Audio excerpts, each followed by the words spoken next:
안녕하십니까. 쉽고 재미있는 인문학 강의 강사 이성구입니다. 오늘은 더치페이 문화하고 분파이 문화, 즉 이건 일본 말이죠. 이제 거기서 분배 문화라는데 거기에 대해서 이제 우리가 한번 논의해 보겠습니다. 사실 우리 사회에서는 이 더치페이가 거의 없죠.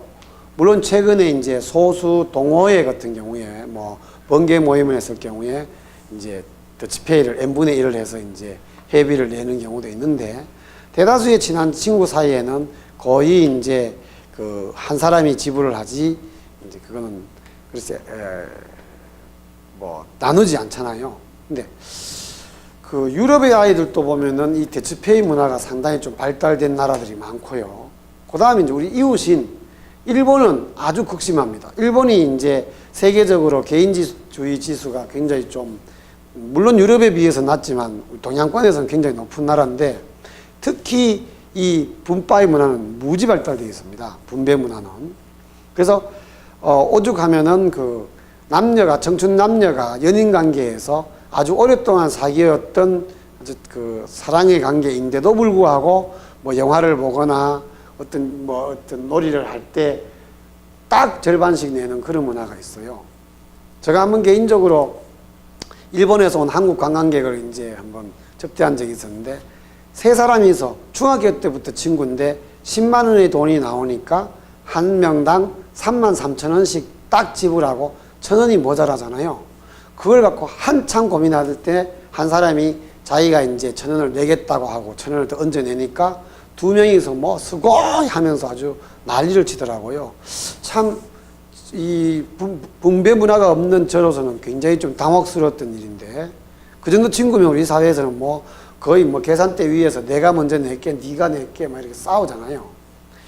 근데 어떤 사람은 한국은 시간적 분파의 문화가 있다, 분배 문화가 있다고 하던데, 왜냐하면 이번에는 내가 낼 테니까 다음엔 네가 내면 되지 않니? 뭐 이런 식으로 하는데, 저는 그것은 물론 그런 것도 이제 어느 정도 받아들일 수 있는 거지만, 그거는 가격도 다르고 여러 가지 불합리한 요소가 존재할 수 있기 때문에 아마 일본인들한테는 그거는 분배라고 인정하지 않을 것 같아요. 이런 게 왜 이제 문제가 있냐면, 또 하나가 이제 일본은 나홀로 여행이나 나홀로 식사를 정말 많이 하고 있거든요. 그래서 식당에 가보면, 또 유럽도 그렇고 1인분 식사가 굉장히 많습니다. 근데 우리나라는 혼자 가서, 요즘 이제 들어서 우리 사회도 개인주의가 점점점 조금은 현상이 나타나서 혼자 식사하시는 분들이 상당히 많은데, 여행을 혼자 하거나 식사를 혼자 할 경우에 다른 사람들이 굉장히 그 사람들을 좀 외롭구나라는 시선으로 바라보는 그런 문화가 좀 많이 있거든요. 여기에서 우리가 이제 조금은 더 생각해 볼 게 뭐가 있냐면요. 은퇴 후에 이제 우리 사회와 서양 사회의 차이랍니다. 한국은 은퇴 후에 떠오르는 단어가 뭐냐 그러면 노후, 생계, 그 다음 질병, 그 다음 고독, 뭐 쓸쓸함, 이런 것 등이래요. 근데 영국 사회에서 이 노후에 대한 연상어는 뭐냐면 행복, 즐거움, 여유, 친구가 들어갑니다. 이게 이제 어떤 차이냐면은, 우리 사회는 직장에 다닐 때 집단주의 문화가 이제 굉장히 강하기 때문에 거의 직장 사람들과 친하고, 저녁 생활도 가정보다는 어쩌면 직장 동료들과 이제 같이 하는 회식 문화가 굉장히 발달되어 있잖아요. 서구 사회에서는 1년간 회식이라는 게 아예 자체가 없는 그런 경우도 거의 있다 해도 1년에 한 번 정도 왜 연말에 있는 긴 휴가 때, 그때 이제 헤어지면서 파티 정도 하는 그런 수준이지 회식 문화가 전혀 없어요. 그래서 회사를 마치고 나면 곧장 집으로 가서 개인적인 활동을 합니다. 그래서 옛날 어렸을 때부터 친구와 함께 펍에 가서 술을 마신다든지, 또는 친척이라든지 개인적 어떤 그런 관계를 맺은 사람들과 즐기는 문화가 아주 발달되어 있어요.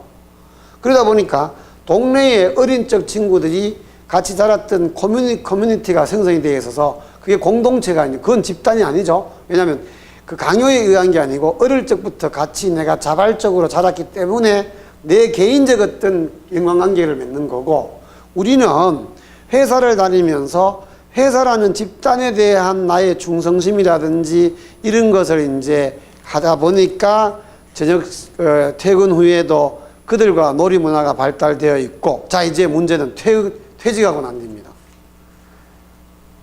그러니까 우리는 퇴직을 하는 순간 결국은 그렇게 맨날 그 직장 동료들과 함께 회식 문화를 즐기다 보니 돌아와서 이쪽에서 이제 퇴직 후에는 그런다고 뭐 퇴직 후에 다시 회사에 찾아가서 회식 때마다 참가할 수는 없잖아요. 그래서 이제 뭔가 홀로 남아지는 아주 그냥 모든 게 단절되어 버리고, 그러면 이제 드디어 그 영국 사회처럼 어렸을 적부터 많은 친구들과 더불어 놀았던 동네 친구 문화가 없는 거예요. 그래서 이런 어떤 이 요소가 있다는 것을 저는 듣고는 이 현상을 분석하고는 굉장히 참 씁쓸했거든요. 자, 우리 여러분들, 우리가 이제 이런 어떤 집단주의와 개인주의에 대해서 고민을 할 때, 자, 간혹 이제 여기에 대해서 어떤 생각들을 하고 있냐면, 다음에 이걸 또 자세하게 한번 언급을 하겠지만, 이 개인주의에 대해서 이거를 이기주의로 오해하는 사람들이 되게 많아요. 쉽게 말하면 회사라는 곳은 분명히 그 어떤 그 인간적인 관계보다는 비교적 물질적인 토대에서 주로 관계를 맺는 경우가 많잖아요. 그렇기 때문에 거기에는 바로 합리주의적인 어떤 요소가 분명히 있어야 됩니다. 그러니까 개인주의는 합리주의와 이성주의의 바탕을 둔 거거든요. 근데 간혹 보면은 이 개인주의를 인간적이지 못한 걸로 오해하는 사람들이 있는데, 잘 보세요. 이 개념을 잘 정리하셔야 됩니다. 자, 우리 합리적이라는 말과 인간적이라는 말은 과연 어떤 관계일까라는 겁니다. 비교적 이것을 우리는 모순과 대립적 관계로 이해하는 경우가 되게 많아요. 자, 보세요. 되게 합리적인 사람들은 뭔가 좀 차가울 것 같고, 인간적인 사람들은 뭔가 좀 따뜻할 것 같다. 그래서 이쪽은 비교적 냉정하고 냉정한 사람들이고, 여기는 온정주의. 우리나라 사람들이 사실은 이 온정주의를 되게 좋아하거든요. 근데 사실은 이 따뜻한 인간적인 관계 때문에 되려 더 배신을 당했을 때 느끼는 그 어마어마한 상처라든지 이런 것들에 대한 폐해 또한 있거든요. 그러면 마냥 인간적인 게 좋은 것만은 아닐 수도 있다는 거예요. 자, 그러면 마치 인간적인 것과 합리적인 것이 마치 그 서로 모순 대립의 관계인 것처럼 이해되는데 사실은 아닙니다. 자, 잘 보세요. 요 인간적인 것과 합리적인 게 왜 모순 대립의 관계만이 아니라는 것을 입증할 수 있냐면, 합리적 반대가 뭡니까? 비합리죠. 그죠? 인간적 반대는 당연히 뭐 비인간적이죠. 그죠? 만약에 합리적이라는 것이 인간적인 것과 모순과 대립의 관계만 있다면, 이 합리적인 것의 반대인 비합리가 있고 인간적인 것에 비인간적이 있다면 이게 완전히 반대되고 얘와 얘가 반대되면 얘는 얘와 뭐 해야 됩니까? 유사점이 있어야 되죠. 즉 통해야 된다 이 말이에요. 과연 그렇습니까? 저 사람 굉장히 인간적이야. 그러므로 뭐 비인간적이야. 자, 불합리해. 또 반대로 저 사람 되게 비인간적이야.